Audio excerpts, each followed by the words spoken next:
Donc, nous allons faire un exemple d'une série de Fourier pour un signal rectangulaire. En fait, nous allons reprendre le même exemple que nous avons fait précédemment pour le signal rectangulaire. Donc, l'exemple 2, donc, série de Fourier sous forme exponentielle. Donc, nous allons prendre le signal que je vais rappeler ici, un signal rectangulaire. Donc, le premier terme à calculer, c'est x0. Donc, nous allons calculer ici x0 égale à 1 sur t intégrale. Donc, dans l'intervalle de 0 à t sur 2, on a une amplitude a dt. Évidemment, donc ceci nous donne a sur 2. Maintenant, donc, nous allons calculer les valeurs de xn, donc égale à 1 sur t, intégrale de 0 à t sur 2, a fois exponentielle moins j 2pi n t sur 3t dt. Donc, ceci nous donne a sur t. Et l'intégrale de l'exponentielle, c'est aussi un exponentiel. Donc, exponentielle moins j 2pi n sur t, évalué à t sur 2. Et à 0, l'intégrale de l'exponentielle nous donne tout simplement 1. Évidemment, tout ceci divisé par moins j 2pi n sur t. Donc, après simplification, on obtient a sur moins j 2pi n multiplié par exponentielle moins j pi n moins 1. Donc, ici, donc, on peut voir que l'exponentielle moins j pi n est en fait égal à moins 1 puissance n. De sorte que je peux écrire maintenant les xn égale à a sur moins j 2pi n multiplié par moins 1 puissance n moins 1.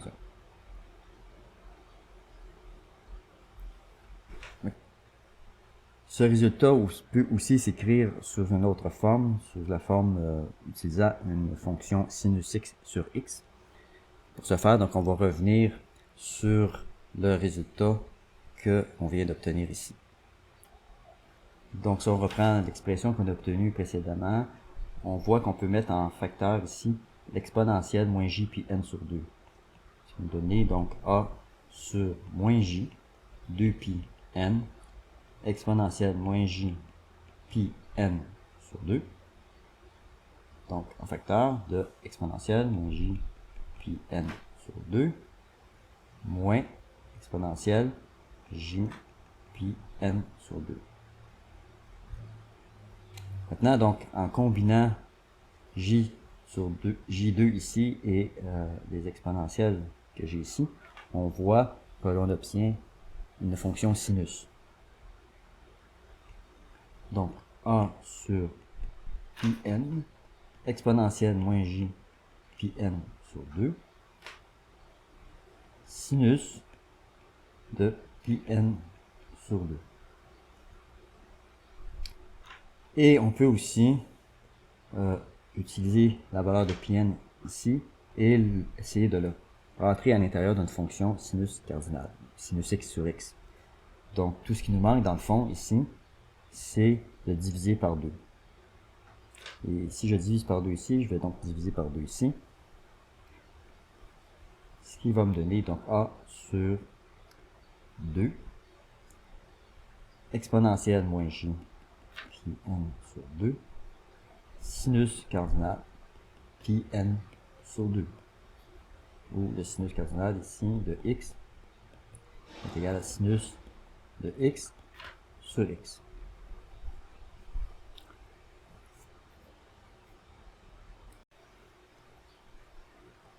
Donc, nous allons reprendre les résultats que nous avons obtenus précédemment. Donc, pour xn, donc on avait fait a sur j 2 pi n multiplié par 1 moins moins 1 puissance n. Et pour x0, on avait a sur 2. Donc, on peut tracer graphiquement donc, les coefficients de la série de Fourier.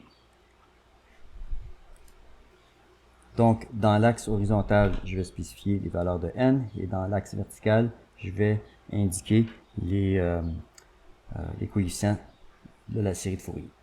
Donc, si on débute avec n égale à 0, donc on va considérer le terme qui est ici, et donc on va voir ici, on va positionner la valeur a sur 2.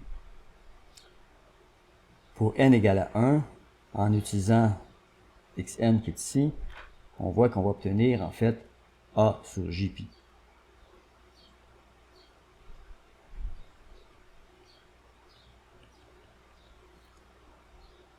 Pour n égale à 2, si on pose 2 dans le résultat de xn, on voit qu'on va obtenir en fait 0. Pour n égale à 3, on va donc obtenir a sur 3 jpi. Et on peut continuer comme ceci pour les autres valeurs. 4, qui donnera 0 évidemment. 5, va nous donner a sur 5j fois pi, etc. Et on doit reprendre aussi pour les valeurs de n négatif. Donc pour les valeurs n négatifs, donc j'aurai ici moins 1, et à moins 1, je vais obtenir moins a sur j pi. Ensuite, pour n égale à moins 2, j'obtiendrai 0. Pour n égale à moins 3, j'aurai donc ici moins a sur 3j fois pi, etc.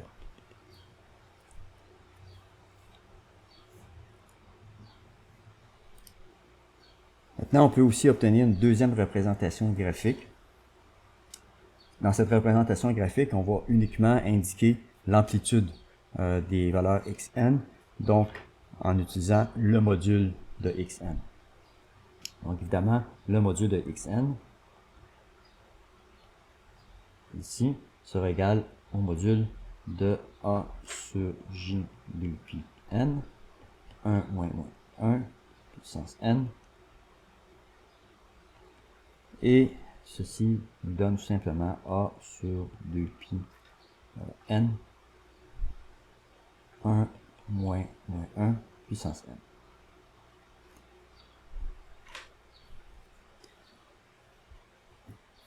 Donc, ceci évidemment va faire disparaître la notion de phase, mais on n'obtiendra seulement qu'une représentation en amplitude, et c'est souvent ce qui est désiré dans plusieurs applications.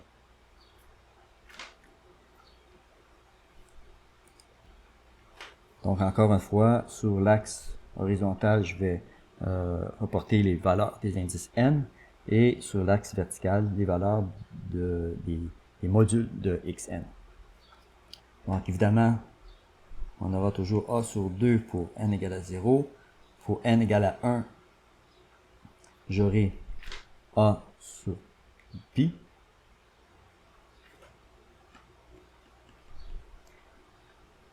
Pour n égale à 0, pour n égale à 2, j'aurai 0.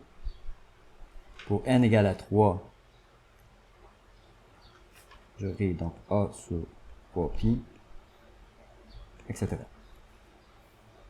Évidemment, du côté négatif, c'est le même principe, donc j'aurai moins 1 ici. Et cette fois-ci, donc toutes des valeurs positives. Donc a sur pi, à moins 2, j'aurai 0. À moins 3, j'obtiendrai donc a sur 3 pi.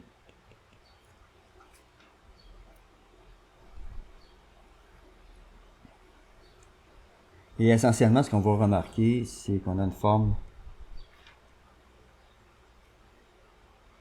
en sinus x sur x.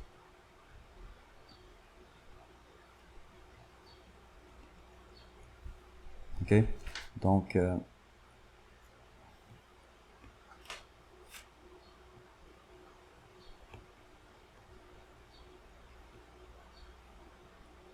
Donc, une forme sinusique sur x en absolu, évidemment. OK? Donc, ça fait un lien avec ce qu'on avait, l'autre résultat qu'on avait obtenu qui faisait donc un lien avec sinus x sur x.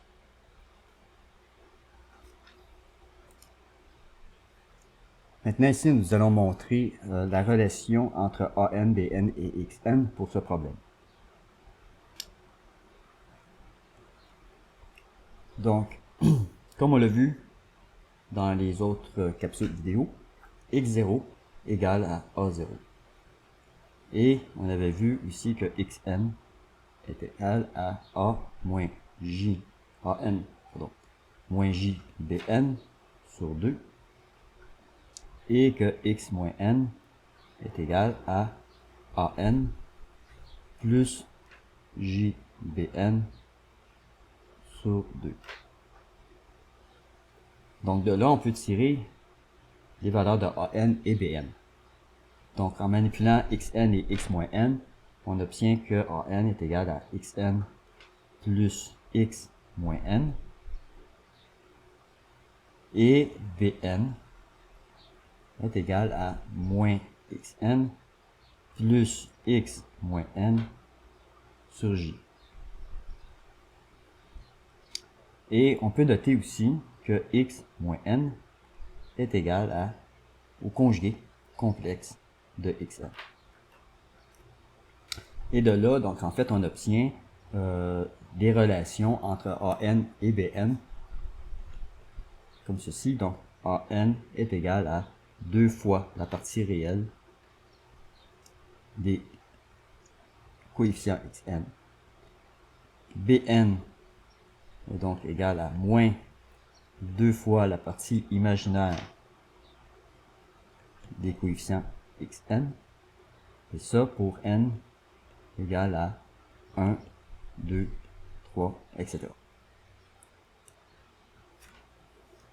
Donc, dans le problème qui nous concerne ici, on a que les valeurs de AN sont tous nulles, évidemment, puisque la partie réelle de xn est toujours nulle. Et les valeurs de Bn